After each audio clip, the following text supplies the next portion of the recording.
জামাত ইসলামী কর্তৃক আয়োজিত আজকের উদ্বোধন বৈঠকের সম্মানিত সভাপতি মঞ্চভূমিষ্ঠ আমাদের প্রিয় নেতা জনাব ঢাকা ৭ আসনের জামাত ইসলামী মনোনীত সংসদ সদস্য প্রার্থী জনাব হাজী এনায়েতুল্লাহ এবং উপস্থিত বিভিন্ন পর্যায়ের নেতৃবৃন্দ আমার প্রাণপ্রিয় এলাকাবাসী, আসসালামু আলাইকুম ওয়া রাহমাতুল্লাহ।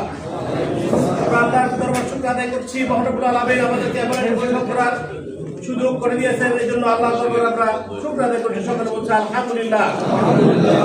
ভাইয়েরা, আপনারা জানেন আগামী 12 ফেব্রুয়ারি বাংলাদেশে অনুষ্ঠিত হতে যাচ্ছে ত্রয়োদশ জাতীয় সংসদ নির্বাচন।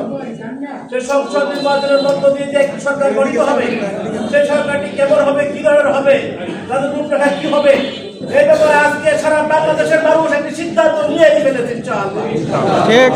কারণ অতীতে আমরা অনেক ফ্যাসিস্ট দেখেছি, আগামীতে আরো একটি ফ্যাসিস্ট আমাদের দরজায় কারা যাচ্ছে। তাদের আচার আচরণ ব্যবহার, বিভিন্ন প্রকার কর্মকাণ্ড, চাঁদাবাজি, আজকে মানুষ বুঝেই ফেলেছে যে আরো একটি ফ্যাসিস্ট সরকার দরজায় কারা যাচ্ছে। ফ্যাসিস্ট সরকারকে আসার সুযোগ দিতে চায় না। ভাইয়েরা যদি আচার সারা বাংলাদেশের মানুষ আজকে যেভাবে সিদ্ধান্ত নিয়েছে ইসলাম ছাড়া দেশে কোনো বিকল্প নাই, বাস্তবতার আলোকেই মানুষ সিদ্ধান্ত নিয়েছে যে আগামী নির্বাচন ইসলামের পক্ষে ভোট দিবে। আজকে যাকে জিজ্ঞাসা করেন, যেভাবে জিজ্ঞাসা করেন, মানুষ বলে দেয়, সরাসরি বলে দেয় যে আমরা ইসলামী দল দাঁড়িপাল্লা প্রতীকে ভোট দেব ইনশাআল্লাহ।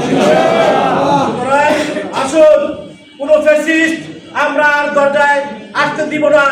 আমরা আমাদের সকল প্রকার অন্যায়, অবিচার, জুলুম, শোষণ, নির্যাতন, নিপীড়নকে কবর রচনা করে একটি সুন্দর, সুখী, সমৃদ্ধশালী বাংলাদেশ গড়ার জন্য ইসলামের কোনো বিকল্প নাই, কোরআনের কোনো বিকল্প নাই।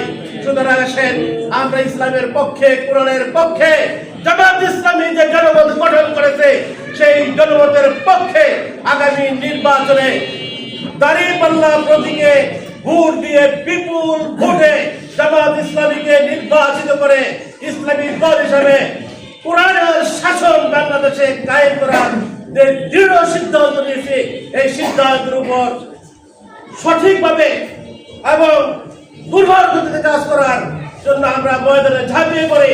আমরা আমাদের বংশ, আত্মীয় স্বজন, এলাকাবাসীর সকলের দ্বারা দ্বারা আমরা পৌঁছবো।